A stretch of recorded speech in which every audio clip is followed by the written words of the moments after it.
Assalamu alaikum warahmatullahi wabarakatuh. Amani ya Mwenyezi Mungu iwe juu yenu. Idi mbaraka, barakatila Idi. Familia nyie wote popote mlipo, asanteni sana kwa kusubscribe kwenye YouTube yetu, na washukuruni nyie wote ambaye mliojitahidi kusubscribe kwenye channel yetu ya YouTube. Leo hii niko kwenye kamto kamoja hivi, nimekaona jirani hapa.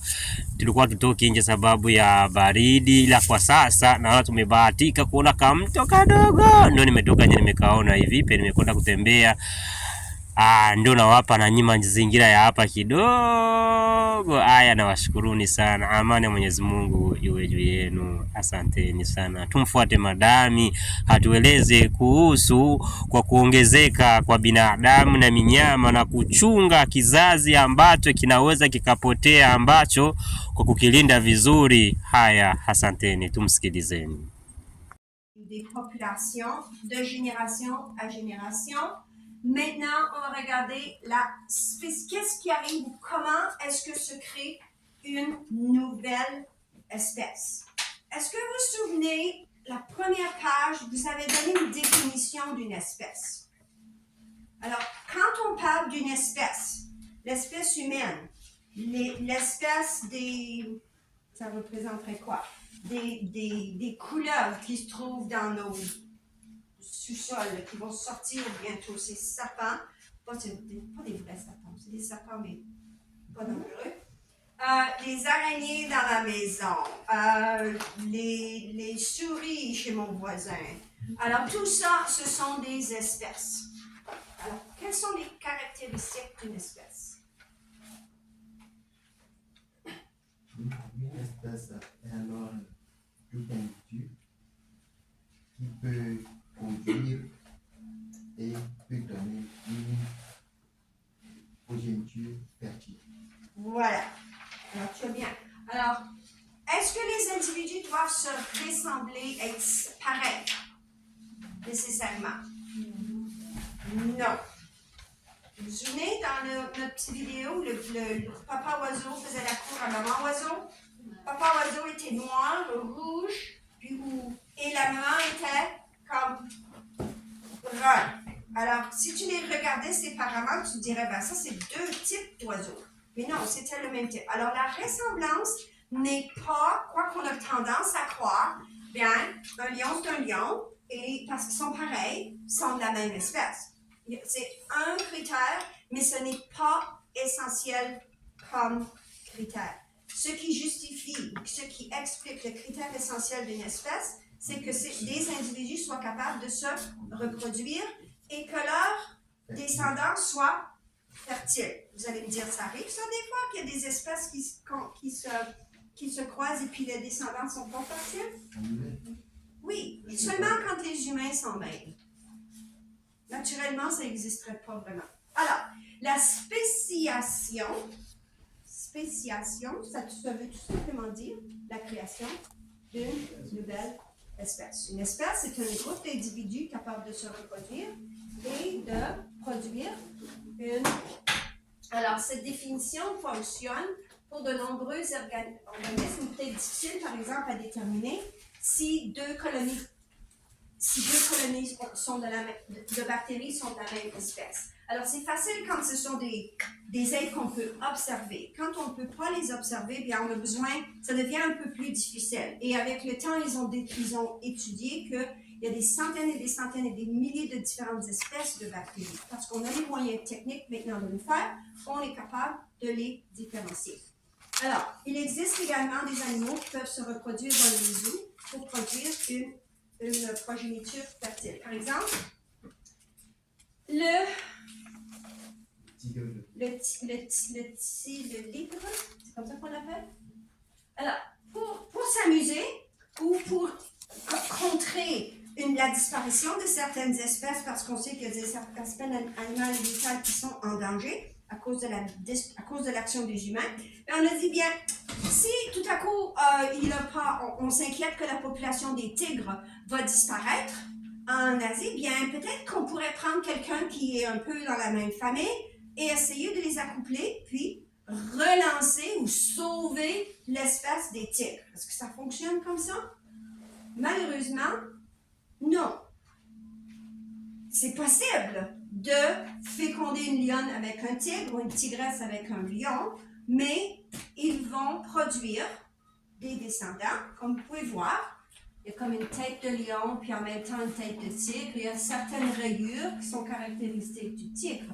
Ça fait un individu qui vit, qui grandit, qui se nourrit et tout ça, mais ces individus-là ne peuvent pas se reproduire. Alors, ils sont stériles. L'exemple le plus commun, c'est les mulets. Alors, les gens qui, au temps où on utilisait le cheval, on disait, bien, les chevaux sont dociles, ils sont assez forts, mais ils ont moins d'endurance qu'un âne, supposons. Mais un âne qui a beaucoup d'endurance est un peu plus petit, a une tendance à être un peu têtu. Alors, si on croisait un âne avec un cheval, on aurait un individu qui a les qualités des deux espèces. Alors, est-ce qu'on a fait ça? Oui. Est-ce que ça fonctionne? Oui. On a créé cette espèce qui s'appelle un mulet. Alors, un mulet, c'est comme un cheval qui ressemble un peu à un âne, plus gros qu'un âne, plus petit qu'un cheval. Mais le problème, c'est que les mulets sont stériles. On ne peut pas avoir maman mulet, papa mulet qui donne bébé mulet. Ça ne va jamais arriver. Il faut toujours recommencer à croiser un âne avec une jument ou le contraire pour avoir ces mulets. Madame. Les mulets sont stériles. Ça, c'est toujours que si tu mélanges, ça serait stérile, toujours. Pardon? Si tu mélanges, comme tu nous dis ici, c'est toujours, ça serait stérile. Et tous Les mélangés. animaux qui viennent de la procréation de deux espèces différentes, Oui. si les rejetons survivent, ils seront pas fertiles. On a fait d'autres expériences. On a pris un chien domestiqué et on l'a jumelé, on l'a croisé avec un loup et ça a créé un chien-loup. Et les chiens-loups, eux, ils ont la caractéristique de pouvoir se reproduire. Alors, en croisant un loup et un chien, on a créé une nouvelle espèce qui est ni chien, ni loup, mais parce qu'ils peuvent se reproduire, papa chien-loup et maman chien-loup peuvent avoir des bébés chien-loup. Alors, on a créé cette nouvelle espèce. Et ça arrive, c'est certainement les humains qui ont eu un rôle à jouer là-dedans, mais possiblement en nature, ça aurait pu arriver. Mais dans ce cas-ci, parce que le chien et le loup étaient quand même assez proches, étaient deux espèces, mais quand même assez proches, qu'on était capable d'avoir du succès avec cela. Mais c'est très, très, très rare que les humains soient capables de créer des espèces. La seule façon que là, maintenant, on peut créer des nouvelles espèces, c'est en faisant de la manipulation génétique, donc la transgénèse. En prenant les caractéristiques d'un animal et en le mettant dans l'ADN de l'autre animal, on crée un animal qui est un peu différent, mais ce n'est pas nécessairement une nouvelle espèce. Alors, il faudrait continuer. Alors, comment ça se fait que tout à coup, à travers le monde ou à travers des environnements, on a des espèces qui sont différentes? Si on se rappelle, vous vous souvenez de nos tortues de Darwin ou encore nos fameux pinsons, qui à l'origine étaient le même oiseau et parce qu'ils vivaient sur une île différente et avec un environnement spécifique à chaque île, ils avaient évolué. Et dans l'instance, c'était la grosseur du bec qui avait changé. Alors avec le temps, on remarque que tous ces oiseaux avaient un ancêtre commun, mais parce qu'ils vivaient isolés des autres oiseaux, ces caractéristiques ont été renforcées, celles qui lui permettaient de s'adapter et de survivre. Et à ce moment-là, avec le temps, ces oiseaux qui avaient un environnement spécifique étaient devenus suffisamment différents des oiseaux sur d'autres îles qui ne pouvaient plus s'accoupler. Donc, l'apparition de deux espèces différentes. Et ça, c'est une des raisons ou un des facteurs qui va amener à la création de nouvelles espèces. Tu vas partir? Ok. Ouais. Alors, Dans ce cas, il n'y a pas de sélection sexuelle. il pourrait. Je pense qu'il y a toujours un facteur de sélection sexuelle. Il y en a toujours un. Ça se fait jamais, pas très rarement de façon aléatoire. Parce que les animaux sont pas. Ils ont des. Comment dire? J'allais dire, ils sont pas stupides. Ils ont un certain instinct, ils ont un certain instinct de survie, et parmi cet instinct de survie, il y a ce processus de sélection d'un partenaire qui est en santé. Madame. Le pauvre petit oiseau maigrichon qui n'est pas capable de tourner, là, comme notre oiseau noir faisait, ben, c'est pas un bon signe. Il peut être vraiment fin, puis il a une belle personnalité, mais s'il n'a pas les bonnes caractéristiques que la maman, que la femelle cherche, bien, il ne va pas réussir. Madame, peut-être nous expliquer un peu pour un animal ou bien une personne qui pourrait être en stérile, qui ne peut pas mettre au monde, pourquoi ça arrive? C'est pas à cause de ça. La stérilité, c'est une circonstance que certaines personnes vivent. Ils naissent avec ça, il y a peut-être une mutation génétique ou un problème sur des chromosomes ou des problèmes au niveau des organes parfois. Il y a des gens des hommes qui sont stériles, c'est parce qu'ils ne produisent pas assez de spermatozoïdes.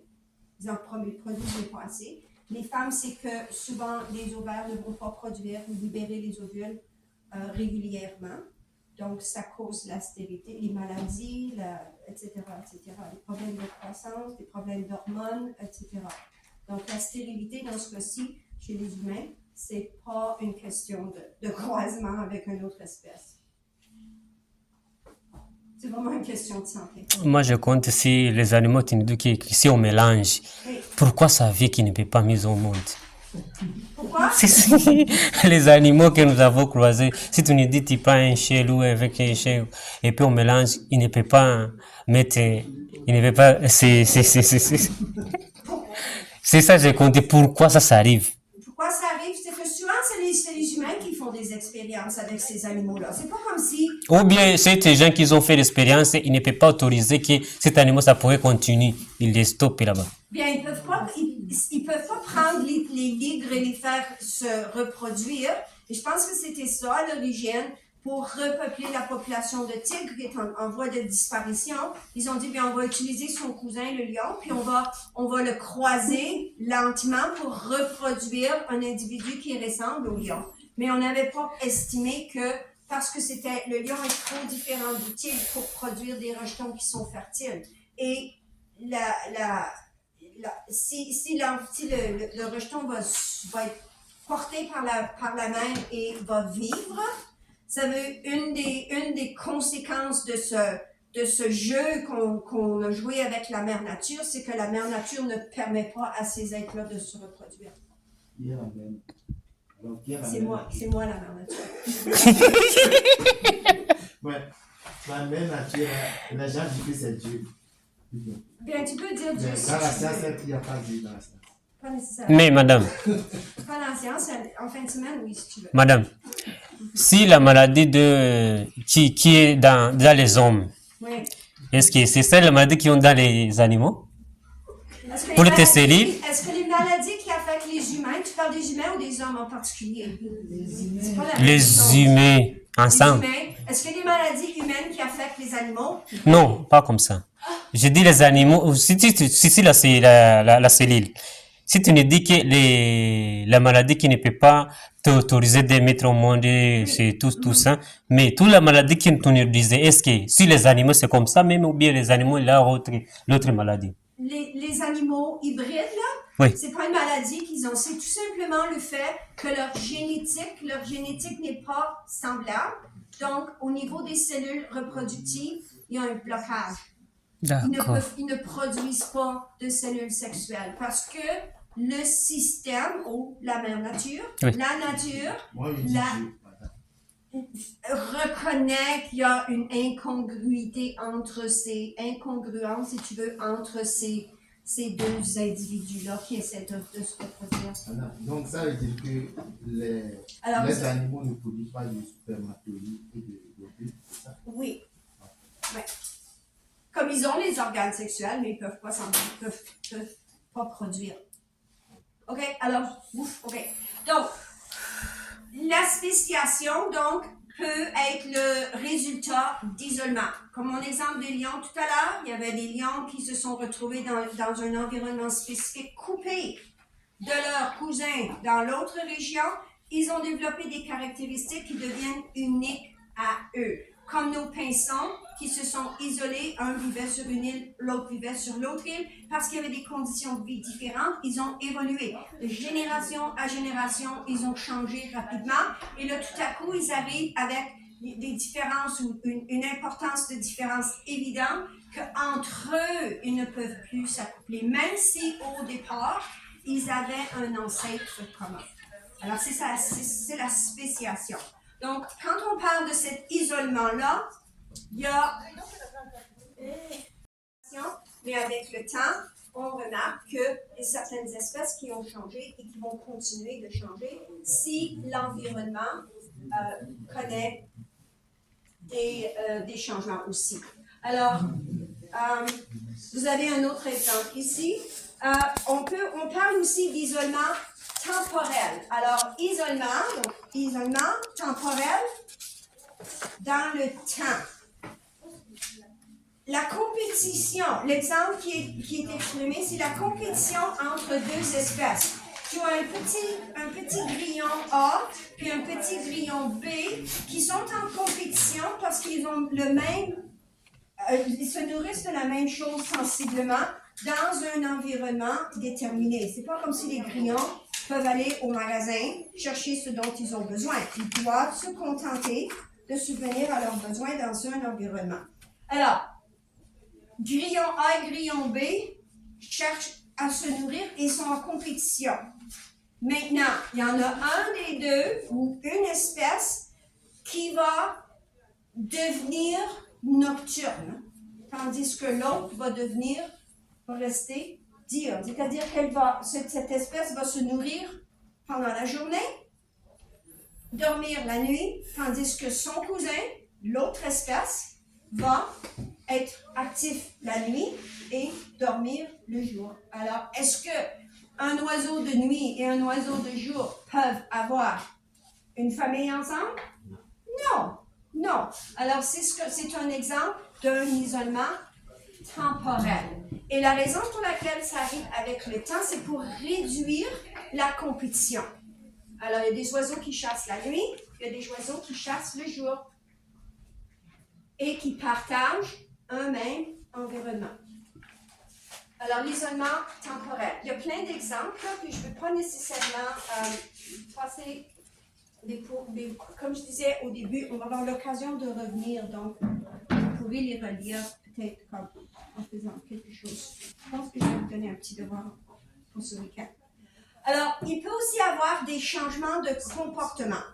Alors, encore une fois, si le comportement a à faire avec la sélection sexuelle, s'il y a un changement de comportement, cet individu-là, soit le mâle, soit la femelle, aura moins de chances à faire passer ses allèles ou ses gènes dans une génération future. Alors, les pins qui veulent attirer les femelles en étalant leurs belles plumes colorées. Les oiseaux chanteurs femelles sont attirés par les mâles qui affichent des meilleures performances vocales. On avait vu ça dans la petite vidéo si vous étiez là la semaine dernière. Il y a certaines femelles qui préfèrent un chant plus long, d'autres qui préfèrent un chant plus court. Donc, du fait que les individus préfèrent certaines caractéristiques et que l'accouplement non aléatoire va se faire parce que certaines caractéristiques sont agréables ou recherchées chez une femelle, c'est possible que dans un autre groupe de femelles de cette même espèce, elles recherchent des comportements différents. Alors, encore une fois, avec le temps et les générations, on va voir cet individu qui avait un ancêtre commun qui vont devenir des individus séparés ou indépendants, tout simplement parce qu'ils ont changé leur comportement il y a très, très longtemps. C'est possible aussi que ça ne soit pas possible de se reproduire. Alors, comme tu disais tout à l'heure, il y a certains cas où il va y avoir des changements physiques au niveau des organes reproducteurs et la capacité de se reproduire. Il y a certains individus qui vont se reproduire, ils vont continuer l'espèce, faire évoluer l'espèce, tandis qu'il y en a d'autres qui vont peut-être moins bien se reproduire, donc encore une fois, faire soit disparaître ou tout simplement trouver une autre façon ou trouver des partenaires qui leur conviennent. Donc, toutes ces habitudes-là ou toutes ces circonstances-là font que les espèces vont évoluer à partir d'un ancêtre commun, qui vont rencontrer des circonstances différentes. C'est soit l'isolement dans le temps, soit un isolement physique, soit des problèmes physiologiques, donc des problèmes de reproduction. Ça pourrait être aussi certains comportements recherchés qui varient d'individu en individu qui vont devenir des populations. Tout ça veut dire que tous ces facteurs-là vont causer, pas demain matin, de génération à génération, à ce qu'une espèce originale va devenir deux espèces différentes. Et une fois qu'ils sont rendus des espèces différentes, ils ne peuvent plus se réunir. Ils sont chacun leurs caractéristiques. Parlant d'évolution, alors avec l'évolution, on a remarqué certaines constantes. Alors on parle ici d'évolution divergente, évolution convergente. C'est un peu compliqué à comprendre, mais avec un exemple, c'est super facile. Alors, vous vous souvenez de la divergence, quand on avait parlé d'évolution de sélection divergente? Alors, qu'est-ce que ça voulait dire, le contraire, donc deux opposés, dans des directions opposées. Convergence, ça voudrait dire quoi? Même sens. L'opposé, converger, donc aller dans le même sens. Alors, avec le temps et avec des observations, on a remarqué que des individus d'espèces différentes ou des espèces différentes avaient évolué de façon divergente ou de façon convergente. Alors, je vous laisse faire voici. Notre exemple d'évolution divergente, c'était les fameux pinsons de Darwin, comme on a parlé au moins 10 fois. Est-ce que j'ai parlé des pinsons aujourd'hui? Peut-être 9. 9? 8? 15, tout ce que tu entends, c'est pinsons. Alors, l'exemple classique de cette évolution qui est divergente, donc on avait un ancêtre commun, et on finit avec des nouvelles espèces qui sont différentes l'une d'entre elles, d'où l'idée de divergence. Voici l'exemple. On va en avoir d'autres. Et remarquez aussi cette évolution divergente. Qu'est-ce que c'est ça? On a le bras d'un humain, une patte de cheval, une patte de chat, une patte de chauve-souris, une patte d'oiseau et une patte de baleine. C'est quoi? C'est une nageoire de baleine. Alors, tous les deux ou tous les 6 servent à se mouvoir, ils servent à bouger, mais remarquez qu'ils ont encore certaines caractéristiques communes. Vous pouvez voir, il y a l'os principal, 2 os et les métatarses et les phalanges et tout ça. Et vous remarquez que dans le cheval, il y a les mêmes os, presque les mêmes os sont reproduits. Mais ils ne sont pas exactement pareils. Donc, il y a eu cette idée de divergence. Ils servent à la même fonction, mais ils ont pris une forme différente selon l'évolution ou selon l'environnement de ces espèces, etc., etc. Alors, c'est ce qu'on appelle l'évolution divergente. Maintenant, l'évolution convergente, c'est quand plusieurs espèces qui étaient très différentes ont évolué, ont démontré des caractéristiques communes dans leur évolution. Alors, ils ont développé des caractéristiques qui sont communes. Alors, si vous remarquez le poisson, le dauphin, un reptile préhistorique et le puffin, qui est un oiseau, qui est semi-maritime, il peut plonger dans l'eau. Qu'est-ce que vous remarquez? Qu'est-ce qui est convergent? Qu'est-ce qui est semblable? Ils ont tous une bouche? Non, madame. Ils ont la même posture? Non. Là-bas, Ils ont le même? c'est les dos, madame. Oui, et on peut dire qu'ils ont comme une espèce de nageoire dorsale. Oui. Ils ont tous une queue Ok. qui les oriente, Oui. parce que les poissons ils utilisent leur queue pour s'orienter. Et ils ont aussi une forme très allongée et mince. Pourquoi? Parce que le poisson évolue dans l'eau, parce que le dauphin aussi évolue dans l'eau, ce reptile évoluait dans l'eau, mais cet oiseau dans l'eau et dans l'air. Alors, c'est une question. Ils ont développé cette forme, si vous voulez, pour des besoins, le besoin d'être aérodynamique, n'est-ce pas? Quand s'ils avaient la forme d'un parachute, bien, ils ne pourraient ni bien nager, ni bien voler. Alors, même si ce sont des espèces complètement différentes, ils ont développé ces caractéristiques communes parce qu'ils devaient affronter un obstacle qui était semblable. Alors, c'est une évolution qui est convergente. Facile? Alaikum warahmatullahi wabarakatuh. Idi mbaraka, amani ya Mwenyezi Mungu iwe juu yenu.